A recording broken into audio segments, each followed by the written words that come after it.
Hi everyone, it's Vira here and welcome to my channel about global citizenship, learning English and immigration. So guys, you are at my kitchen right now. So this is the place where I usually have all of my friends over for coffee or a cup of tea.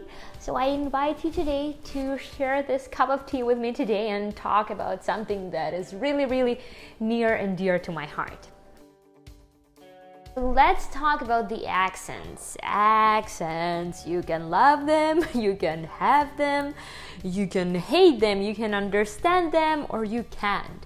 But the thing is, in nowadays world, you can't avoid them because accents are everywhere, because people are moving around more than ever before. So in Toronto, for example, where I used to live, every fourth person was born abroad, which means that every fourth person has pretty high chances of having some kind of an accent. And as you probably can tell from the way I sound, I have an accent too.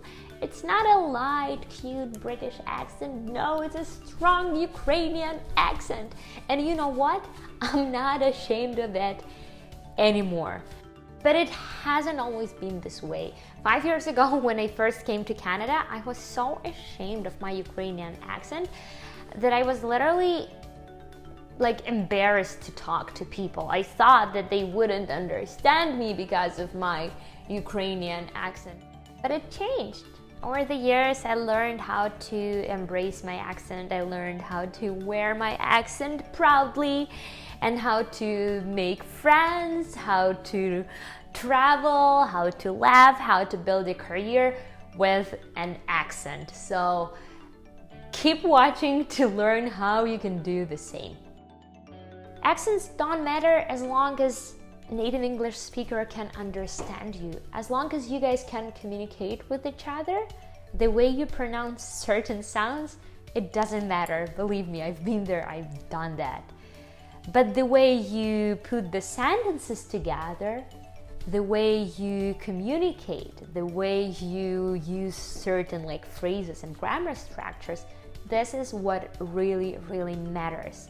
So the very common mistake that prevent you from being understood is translating from your language directly. Guys, when you have a phrase in your first language in your mind and then you translate the phrase word by word, you will not necessarily end up with a perfectly formed English structure or English sentence, right? Because your language structures and your language grammar might be very different from English, right? It's like with Ukrainian speakers, that's the mistake that we do all the time.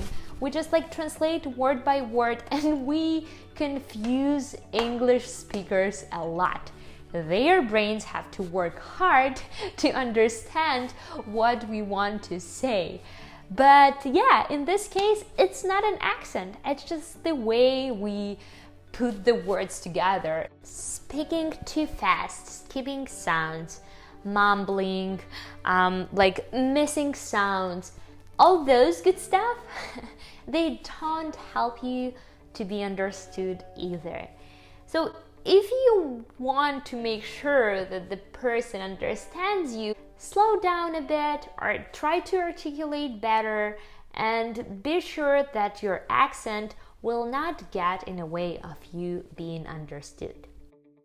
So yes, my beautiful friends, I don't really have an accent reduction tips, but it is simply because I don't think that an accent is something that you should obsess over.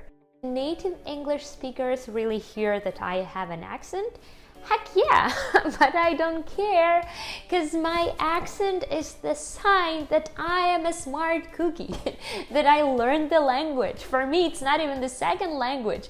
I speak 4 languages and English is just one of them. Yes, I have an accent, but so did Albert Einstein, and so did Audrey Hepburn, and so does, I don't know, Penelope Cruz or Richard Branson, or oh my god, this list is endless. Guys, accent is not something to be ashamed of. If you have an accent, wear it proudly, have fun, and don't let the accent to be your excuse. Do you have an accent? Make sure to comment under this video. And if you have any questions about immigration to Canada, about learning English or global citizenship, make sure to ask them. I'd be happy to answer them all. Cheers to you, thank you for watching, and I'll see you soon.